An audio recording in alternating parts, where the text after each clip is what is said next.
हरे कृष्णा। कैसे हैं आप सब। मेरे YouTube चैनल में आपका स्वागत है। नवम स्कंद 17वां अध्याय छत्रवद रजी आदि राजाओं के वंश का वर्णन।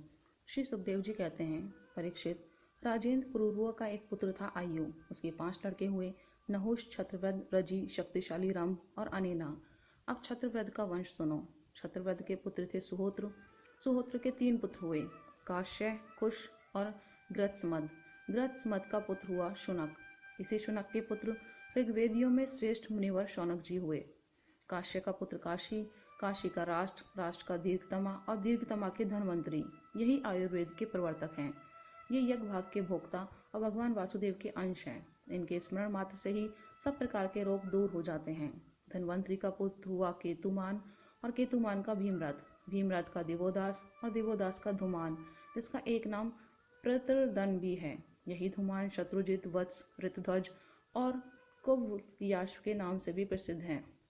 धूमान के ही पुत्र अलर्क आदि हुए। परीक्षित, अलर्क के सिवा और किसी राजा ने 66,000 वर्ष तक युवा रहकर पृथ्वी का राज्य नहीं होगा। अलर्क का पुत्र हुआ संतति, संतति का सुनीत, सुनीत का सुकेतन, सुकेतन का धर्मकेतु और धर्मकेतु का सत्यकेतु, सत्यकेतु से धृष्टकेतु, धृष्टकेतु से राजा सुकुमार, सुकुमार से वीतिहोत्र, वीतिहोत्र से भर्ग और भर्ग से राजा भार्गभूमि का जन्म हुआ। ये सब के सब छत्रवद के वंश में काशी से उत्पन्न नरपति हुए।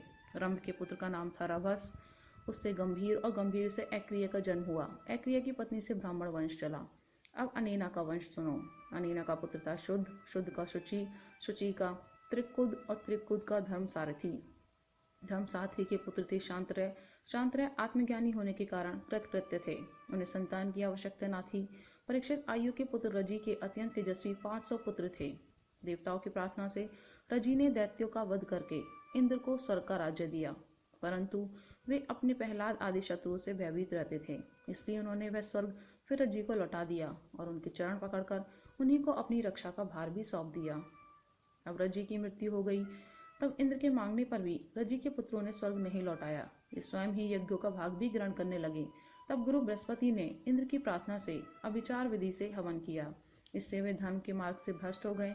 तब इंद्र ने अनायास ही उन सब रजी के पुत्रों को मार डाला। उनमें से कोई भी न बचा। छत्रवद के पौत्र कुश से प्रति, प्रति से संजय और संजय से जय का जन्म हुआ। जैसे कृत, कृत से राजा हर्यवन, हर्यवन से सहदेव, सहदेव से हीन और हीन से जयसेन नामक पुत्र हुआ। जयसेन का सटकृति, सटकृति का पुत्र हुआ महारथी, वीर शिरोमणि जय। छत्रव्रत की वंश परंपरा में इतने ही नरपति हुए। अब नहुष वंश का वर्णन सुनो। राधे राधे।